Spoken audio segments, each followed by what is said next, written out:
Good morning students. पिछले lecture की बात करें तो पिछले लेक्चर के अंदर हमने रिग्रेशन टेस्टिंग देखा है। अभी हम आज देखने वाले हैं नॉन फंक्शनल टेस्टिंग, लेकिन उससे पहले थोड़ी रिग्रेशन टेस्टिंग की बातें कर लेते हैं कि पीछे जो भी टेस्टिंग हमने देखे हैं वो सब जो टेस्टिंग थे वो सब फंक्शनल टेस्टिंग थे, जिसके अंदर हम उसके कोड्स वगैरह को चेक करते थे इफ़ वो सही से वर्क कर रहा है कि नहीं कर रहा है। ये सारी चीज़ें हम वहाँ पे क्या करते थे, देखते थे। आज हम सीखने वाले हैं नॉन फंक्शनल टेस्टिंग। तो नॉन फंक्शनल टेस्टिंग होता क्या है बेसिकली? तो नॉन फंक्शनल टेस्टिंग के अंदर हमें क्या करना है, कैसे करना है, ये सारी चीज़ें आज सीखनी है। तो नॉन फंक्शनल की जो बातें करें तो नॉन फंक्शनल के अंदर हमें उसका परफॉर्मेंस, उसकी स्टेबिलिटी, उसकी रीयूजेबिलिटी, ये जो सारी चीज़ें हैं उसको हमें क्या करना है, उसको हमें वहाँ पे टेस्ट करना है। कहाँ पे टेस्ट करना है? तो कि नॉन फंक्शनल टेस्टिंग के अंदर हमें क्या करना है, ये सब चीज़ों को टेस्ट करना है।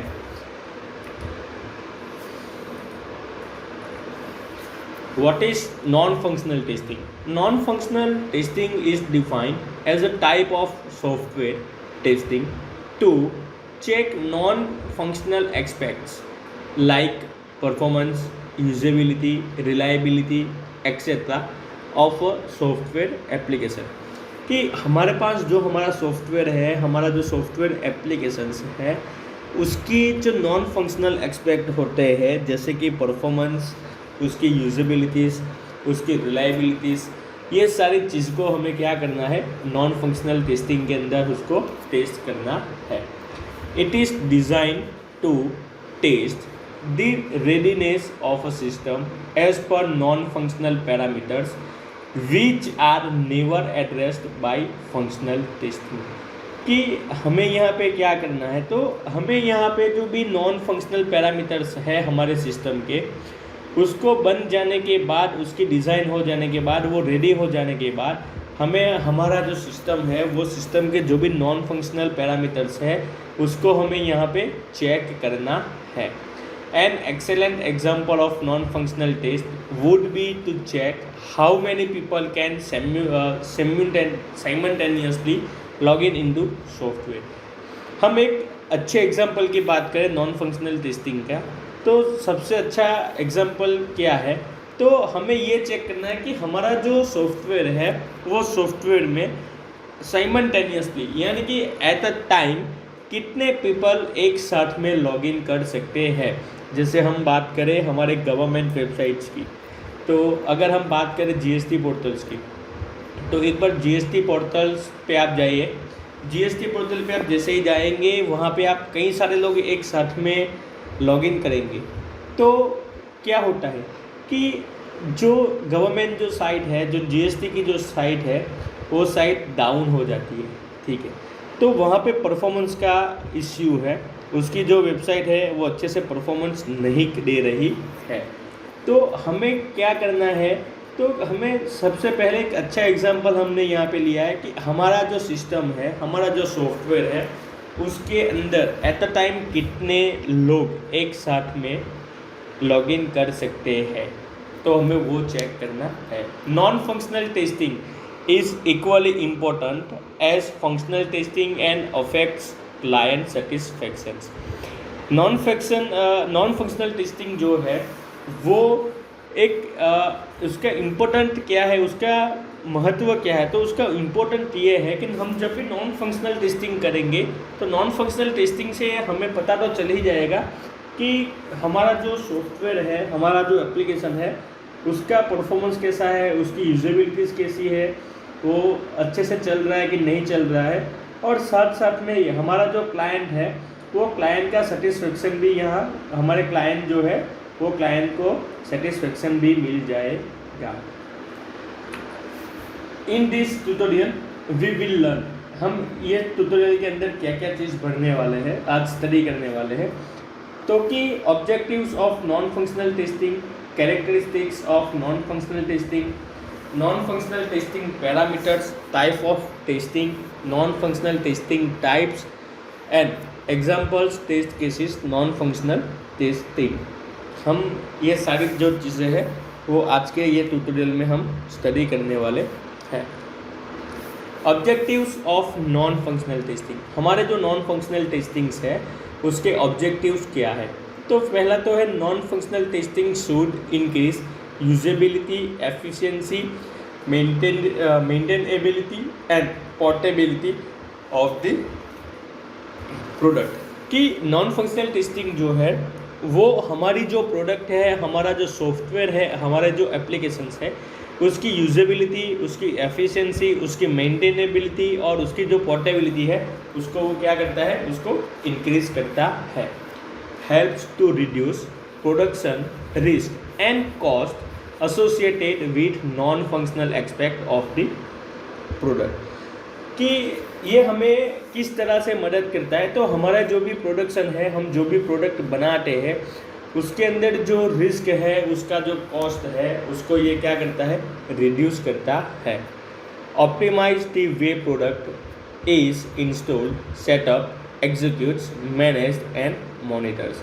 कि ये हमारी जो प्रोडक्ट है वो प्रोडक्ट को ये ऑप्टिमाइज करता है। कैसे करता है, तो कि वो प्रॉपर इंस्टॉल हुई कि नहीं हुई वो चेक करता है, उसका सेटअप कैसा है, उसको कैसे एग्जीक्यूट होता है, उसको कहाँ से मैनेज करना है, उसको कहाँ से मॉनिटर करना है, ये सारी चीज़ें उसको क्या करता है, ये नॉन फंक्शनल टेस्टिंग उसको ऑप्टिमाइज करता है। Collect and produce measurements and matrix for internal research and development. हमारा जो भी सॉफ्टवेयर है, जो भी एप्लीकेशंस है, उसका जो भी इंटरनल रिसर्च एंड डेवलपमेंट है उसके लिए वो उसको प्रोड्यूस करने के लिए हमें उसका मेजरमेंट्स, उसका मैट्रिक्स वगैरह इन्फॉर्मेशन हमें क्या करनी पड़ती है, इसके अंदर कलेक्ट करनी पड़ती है। Improve and enhance knowledge of the product behaviour and technologies in use. कि हमारे जो भी प्रोडक्ट है उसको कैसे हमें इम्प्रूव करना है, उसको हमें कैसे अच्छे से चलाना है, उसके बिहेवियर के बारे में, उसके टेक्नोलॉजीज़ के बारे में हमें अच्छे से ख्याल होना चाहिए। Characteristics of non functional testing, non functional testing should be measurable, so there is no place for subjective characterisation like good, better, best etcetera. हमारा जो नॉन फंक्शनल टेस्टिंग है उसको हम कभी भी मेज़र कर सकते हैं, उसको हम कभी भी नाप सकते हैं। तो उसका ऐसा कोई प्लेस नहीं है कि जैसे कि उसका कोई ऐसा प्लेस नहीं है कि जहाँ पे हम उसको फोकस करके हम लोग उसको टेस्टिंग कर सके। हमें वो देखना है कि हमारा जो functional testing, non functional testing है वो कैसा है, अच्छा है, बहुत अच्छा है या ज़्यादा अच्छा है, हमें वो चेक करना है। यानी कि गुड है, बेटर है और बेस्ट है, हमें ये चीज़ वहाँ पे क्या करनी है, मेजरमेंट करनी है। Exact numbers are unlikely to be known at the start of the requirement process. कि जब भी हमारे जो भी सॉफ्टवेयर या एप्लीकेशंस होते हैं उसकी जब रिक्वायरमेंट आती है तो रिक्वायरमेंट के अंदर हमें एक एग्जैक्टली नंबर्स नहीं दिए गए होते हैं। कि जैसे कि एक एग्जांपल की बात करें, हमने पीछे एक एग्जांपल लिया लॉगिन का, कि हमारे जो सॉफ्टवेयर है, हमारा जो प्रोडक्ट है उसके अंदर कितने लोग एक साथ में लॉगिन हो सकते हैं। तो ये चीज़ हमें रिक्वायरमेंट में नहीं दी होती है कि भाई एक जब एट अ टाइम 10, 20, 25, 30 लोग एक साथ लॉगिन होने चाहिए, ऐसा नहीं है। वो हमें इस तरह से उसको डिज़ाइन करना है कि हमारा जो प्रोडक्ट है वो एट अ टाइम कई सारे लोगों को लॉगिन करने के लिए अनुमति देता है। Important to prioritise the requirements, कि इसकी जो भी रिक्वायरमेंट्स है उसको हम क्या करते हैं, यहाँ पे इम्पोर्टेंट देते हैं। Ensure that quality attributes and identified correctly in software engineering, कि हमारा जो नॉन फंक्शनल टेस्टिंग है उसके अंदर हम जो भी सॉफ्टवेयर है, जो भी एप्लीकेशंस है जिसका हम टेस्टिंग करने वाले हैं, तो उसका जो भी एट्रीब्यूट्स है, उसके जो भी आइडेंटिफाइड है उसको हमें करेक्टली आइडेंटिफाइड करना है, उसको हमें एक अच्छे से उसको हमें देखना है कि उसके अंदर हमें कोई भी गलती ना हो। नॉन फंक्शनल टेस्टिंग पैरामीटर्स, कि जो हमारे नॉन फंक्शनल टेस्टिंग है उसके कितने पैरामीटर्स है और कौन कौन से। तो कि फर्स्ट है security, availability, efficiency, integrity, reliability, survivability, usability, flexibility, scalability, reusability, interoperability and portability. तो ये सारी हमारे जो नॉन फंक्शनल टेस्टिंग है उसके पैरामीटर्स हैं। तो फर्स्ट है हमारा सिक्योरिटी। नॉन फंक्शनल टेस्टिंग के पैरामीटर्स में फर्स्ट है security. The parameters defines how a system is safeguarded against deliberate and sudden attacks from internal and external sources. This is tested via security testing. कि हमारा जो भी software है, हमारे जो भी एप्लीकेशंस है, उसके जो भी इंटरनल या एक्सटर्नल सोर्सेज है उसके ऊपर एकदम से अटैक्स होता है कि नहीं होता है। अगर होता है तो हमें उसको सुरक्षित करना है, हमें उसको वो होने से बचाना है। उसके लिए हमें क्या करना है कि हमें सिक्योरिटी टेस्टिंग करना है। Reliability, the extent to which any software system continuously performs the specified functions without failure. This is tested by reliability testing. कि हमारा जो भी सॉफ्टवेयर है उसका जो भी परफॉर्मेंस है वो कहीं ना कहीं पे फेल होता है कि नहीं होता है, वो हमें चेक करना है। हमें इस तरह से हमारे परफॉर्मेंस को, हमारे सॉफ्टवेयर को परफॉर्मेंस को देना है कि हमारा जो भी सॉफ्टवेयर है वो कहीं ना कहीं पे और कभी भी क्या होना नहीं चाहिए, फेल नहीं होना चाहिए। उसके लिए हमें क्या करना पड़ता है, रिलायबिलिटी टेस्टिंग करना पड़ता है। सर्वाइवेबिलिटी, ये जो है the parameters check the software system continuous to functions and recovers itself in case of system failure. अगर हमारा जो भी सिस्टम है, अगर वो हमारा सिस्टम फेलियर हो जाए तो उसके जो भी पैरामीटर्स हैं, उसके जो भी फंक्शंस हैं, वो फंक्शंस को इजीली रिकवर हो, वो जो फंक्शंस है वो इजीली रिकवर हो जाना चाहिए। उसीलिए हमें रिकवरी टेस्टिंग या फिर सर्वाइवेबिलिटी टेस्टिंग करना पड़ता है। Availability, the parameter determines the degree to which user can depend on the system during its operation. This is checked by stability testing. कि हमारी जो सिस्टम्स है वो सिस्टम के अंदर हम जो भी ऑपरेशंस होते हैं वो सारे ऑपरेशंस कितने टाइम के अंदर होते हैं, कितने ड्यूरेशन के अंदर होते हैं, ये सारे चीज़ को, उसके जो भी पैरामीटर्स है उसको हमें क्या करना है, चेक करना है। तो उसके लिए हमें अवेलेबिलिटी या फिर स्टेबिलिटी टेस्टिंग करना पड़ता है। Usability, the easy which the user can learn, operate, prepare inputs and outputs through interaction with a system. This is checked by usability testing. कि जब भी कोई यूज़र है, वो यूज़र हमारा जो सॉफ्टवेयर है उसके साथ कैसे वर्क करेगा, वो उसके साथ किस तरह से सीखेगा, वो उसको कैसे इनपुट देगा, कैसे आउटपुट देगा, ये सारी जो चीज़ें हैं वो चेक करने के लिए कि हम एक यूज़र हमारे जो सिस्टम है उसके साथ वो किस तरह से इंटरेक्ट करेगा, ये टेस्ट करने के लिए हमें यूजेबिलिटी टेस्टिंग करना पड़ता है। यानी कि हमारा जो सॉफ्टवेयर है वो सॉफ्टवेयर को किस प्रकार से, किस तरह से अलग अलग यूज़र अलग अलग प्रकार से उसको क्या करेंगे, टेस्ट करेंगे। Scalability testing, the term refers to the degree in which any software application can expand its processing capacity to meet an increase in demand. This is tested by scalability testing. कि हमारा जो भी software है, जो भी applications है, उसकी जो प्रोसेस की जो कैपेसिटी है उसको कहीं ना कहीं से उसकी डिमांड ज़्यादा होती है, तो हमें उसको क्या करना पड़ता है, इंक्रीज़ करना पड़ता है। तो हमारे जो सॉफ्टवेयर की या हमारे जो सिस्टम के प्रोसेसिंग की जो कैपेसिटी है उसको हम जब भी इंक्रीज़ करेंगे तो उसके लिए हमें स्केलेबिलिटी टेस्टिंग करना होगा। Interoperability, this non functional parameters check a software system interfaces with other software system. This is checked by interoperability testing.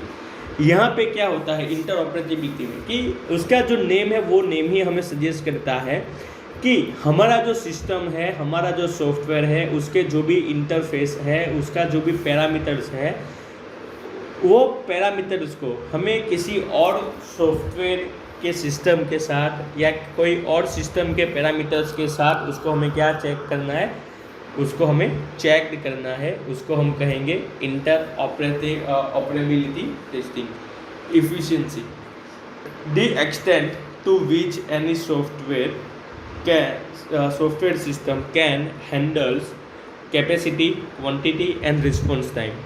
Efficiency में क्या होता है कि हमारा जो सिस्टम है, हमारा जो सॉफ्टवेयर है, उसकी जो भी कैपेसिटी है, उसकी जो भी क्वांटिटी है, या फिर उसका रिस्पॉन्स देने का जो टाइम है, वो टाइम कितना है और कितना नहीं है, ये चेक करने के लिए हमें क्या करना पड़ता है, इफ़िशिएंसी टेस्टिंग करना पड़ता है। इफ़िशिएंसी टेस्टिंग के थ्रू हमें इतना पता चल जाता है कि हमारा जो सॉफ्टवेयर है उसके अंदर कोई ना कोई बग है या फिर उसका रिस्पॉन्स देने का जो टाइम है वो टाइम ज़्यादा है, तो उसको हम क्या कर सकते हैं, इसके थ्रू उसको हम कम कर सकते हैं। Flexibility, the term refers to the ease with which the application can work in different hardware and software configurations like minimum RAM, CPU requirements. Flexibilities क्या है कि हमारा जो भी सिस्टम है, हमारा जो भी सॉफ्टवेयर है, कई बार क्या होता है तो कि कई बार हम हमारे कंप्यूटर के अंदर या हमारे लैपटॉप के अंदर हमें कोई सॉफ्टवेयर इंस्टॉल करना होता है, तो हमें ऐसा कहा जाता है कि आपके जो लैपटॉप है या आपका जो सिस्टम है उसका जो रैम है या उसका जो CPU है उसका मिनिमम रिक्वायरमेंट इतना होना। तो फ्लेक्सिबिलिटीज़ क्या होती है तो कि हमारा जो सॉफ्टवेयर होता है उसको इंस्टॉल करने के लिए हमें मिनिमम रिक्वायरमेंट रहती है कि मिनिमम रैम है, जो मिनिमम CPU है वो इतना होना चाहिए, तो उसको हम कहते हैं फ्लेक्सिबिलिटी।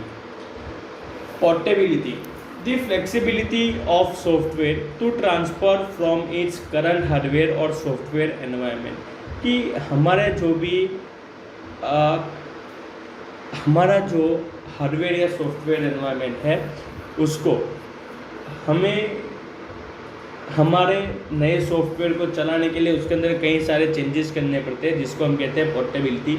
रीयूजेबिलिटीज़ का मतलब होता है कि हमारा जो एप्लीकेशंस है वो एप्लीकेशंस के अंदर कोई चेंजेस होता है या फिर उसके अंदर हमें कोई सॉफ्टवेयर के अंदर हमें कोई पार्ट चेंज करने की रिक्वायरमेंट रहती है या फिर कोई ना कोई चेंजेस होता है, तो उसको वही चेंजेस को क्लियर करके हम उसको वापस यूज़ कर सकते हैं, उसको बोलते हैं reusability. Types of software testing की 3 तरह के टाइप्स होते हैं, functional, non functional and maintenance.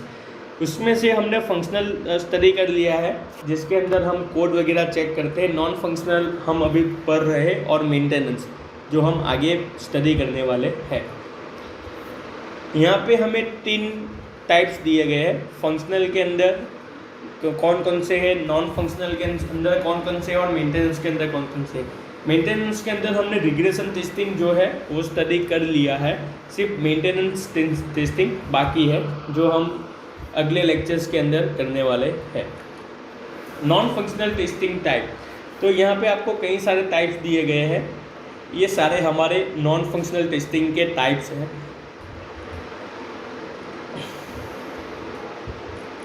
तो ये सारे जो है वो हमारे नॉन फंक्शनल टेस्टिंग के टाइप्स है, जैसे performance testing, load testing, fail over testing, compatibility testing, usability testing, stress testing, maintainability testing, scalability testing, volume testing, security testing, disaster recovery testing, compliance testing, portability testing, efficiency testing, reliability testing, baseline testing, endurance testing, documentation testing, recovery testing, internationalization testing and localization testing. ये सारे जो भी है वो हमारे testing के types है कि हमें इतने टेस्टिंग नॉन फंक्शनल टेस्टिंग के अंदर इतने इतने टाइप्स आते हैं। आपको एक असाइनमेंट दिया गया है, आगे भी कई सारे स्टूडेंट्स ने टाइम टू टाइम ये असाइनमेंट सबमिट नहीं किया है, या फिर कई सारे बच्चों ने टाइम से पहले असाइनमेंट सबमिट कर दिया है। मेरा लेक्चर्स का जो टाइम रहता है वो टाइम से पहले आपको वीडियो तो देखने वाला नहीं है, तो आप असाइनमेंट कैसे कर लेते हैं, ये मेरा पहला क्वेश्चन है।